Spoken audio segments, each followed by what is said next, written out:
मध्य प्रदेश सरकार किसानों की बेहतरी के लिए यशस्वी प्रधानमंत्री के आशीर्वाद से सभी क्षेत्रों में लगातार ध्यान रख रही है। इसीलिए पहले हमने नदी जोड़ो अभियान के माध्यम से सिंचाई का रकबा बढ़ाने का अभियान प्रारंभ किया हुआ है। साथ ही साथ हमारी उन्नत प्रकार की कृषि हो तो उन्नत बीज मिले, उन्नत प्रकार के यंत्र मिले, इनके कृषि के मेले भी हमारे द्वारा लगाए जा रहे हैं।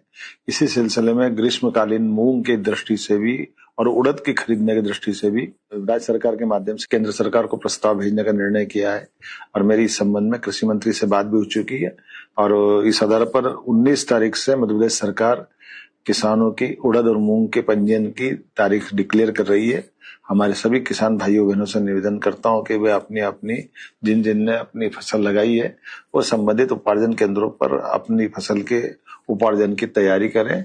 सरकार सदैव किसान हितैषी निर्णय के लिए जानी जाती है। मेरी अपनी ओर से किसान भाइयों के लिए पुनः अपनी आगामी फसल की तैयारी करें। सरकार आगामी फसल भी आपकी और बेहतर से बेहतर करने के लिए आपके साथ रहेगी।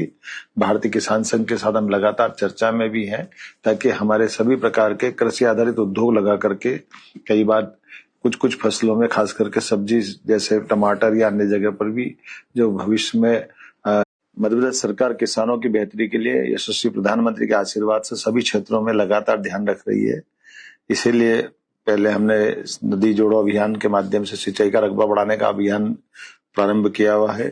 साथ ही साथ हमारी उन्नत प्रकार की कृषि हो तो उन्नत बीज मिले, उन्नत प्रकार के यंत्र मिले, इनके कृषि के मेले भी हमारे द्वारा लगाए जा रहे हैं।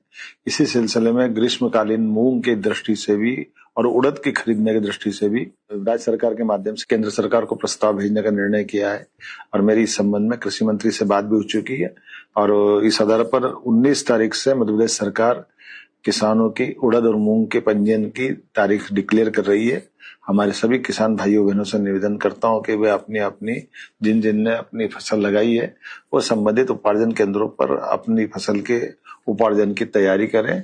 सरकार सदैव किसान हितैषी निर्णय के लिए जानी जाती है। मेरी अपनी ओर से किसान भाइयों के लिए पुनः अपनी आगामी फसल की तैयारी करें। सरकार आगामी फसल भी आपकी और बेहतर से बेहतर करने के लिए आपके साथ रहेगी। भारतीय किसान संघ के साथ हम लगातार चर्चा में भी हैं ताकि हमारे सभी प्रकार के कृषि आधारित उद्योग लगा करके कई बार कुछ फसलों में खास करके सब्जी जैसे टमाटर या अन्य जगह पर भी जो भविष्य में ऐसे उद्योग लगे ताकि हमारी फसलों का देश के हित में उपयोग हो और किसानों को ठीक से वाजिब दाम मिले। आइए हम सब राज्य की बेहतरी के लिए माननीय प्रधानमंत्री के नेतृत्व में डबल इंजन की सरकार के साथ कदम से कदम मिला के चलें।